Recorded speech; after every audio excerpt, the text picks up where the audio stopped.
মালদার কালিয়াচকে তৃণমূল কর্মী খুনের পর প্রায় 12 ঘন্টা পেরিয়ে গিয়েছে, এখনো গ্রেফতারি শূন্য। সকাল 9:30 নাগাদ এই হত্যাকাণ্ড ঘটেছে। ঘড়ির কাঁটায় এখন রাত 9:38। এই 12 ঘন্টাতে একজনকেও গ্রেফতার করতে পারেনি পুলিশ। 3 জনকে আটক করা হয়েছে, কিন্তু গ্রেফতারি শূন্য। সাত সকালে তৃণমূল কর্মীকে গুলি করে খুন করা হলো, নেতার মাথা থেতলে খুনের চেষ্টা করা হলো, কিন্তু কারা এই ঘটনা ঘটালো এখনো পর্যন্ত একজনকেও গ্রেফতার করতে পারেনি পুলিশ।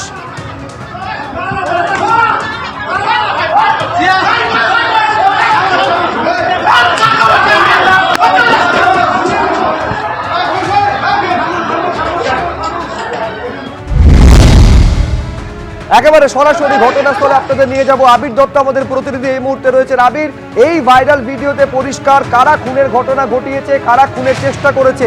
এলাকায় একাধিক সিসিটিভি ক্যামেরা রয়েছে, কিন্তু তারপরেও পুলিশের হাতে গ্রেফতারি শূন্য। দেখো, একেবারেই এখনো পর্যন্ত গ্রেপ্তার করা যায়নি কাউকেই, কিন্তু বেশ কয়েকজনকে আটক করে জিজ্ঞাসাবাদ করা হচ্ছে। যে জায়গায় আমরা দাঁড়িয়ে রয়েছি এটা হচ্ছে সেই ঘটনাস্থল যেখানে এই ঘটনা ঘটে। এই যে গলি দেখা যাচ্ছে, এই গলিরই রাস্তার পাশে যে ড্রেন, তার কালভার্ট তৈরির কাজ চলছিল, তারই শিলান্যাস, এবং সেই শিলান্যাসের অনুষ্ঠানের শুরু থেকেই এই কিন্তু বিবাদের সূত্রপাত।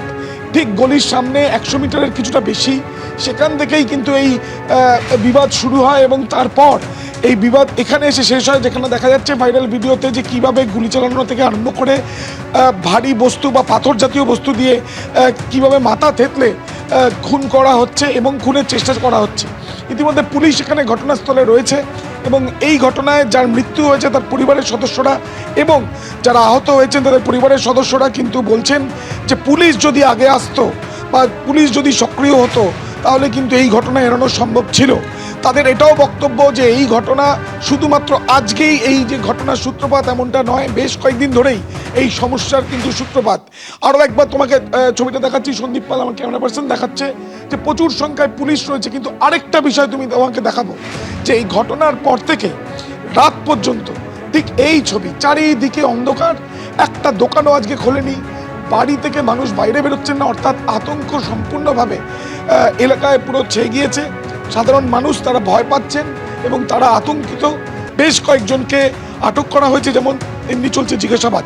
কিন্তু প্রশ্ন একটাই, 12 ঘন্টা অতিক্রান্ত, এখনো পর্যন্ত এই ঘটনায় ভাইরাল ভিডিওতে দেখা যাচ্ছে, এমনকি শনাক্ত করতে পারছেন আহতের পরিবারের সদস্যরাও, তারপরেও একজনকেও এখনো পর্যন্ত গ্রেপ্তার করা যায়নি। কিন্তু কেন যায়নি, তারা কোথায় পালিয়ে গেল, কেন তাদের নাগাল পাওয়া যাচ্ছে না, সেই নিয়েই থাকছে প্রশ্ন। প্রথমে দাদা বকুলদাকে মেরেছে এক রন মাথাতে, গুলিটা বেরিয়ে গেছে, এবং দুরন গুলি করেছে এই আতাউরকে, যে ডেড যিনি, ওনাকে দুরন গুলি হয়েছে।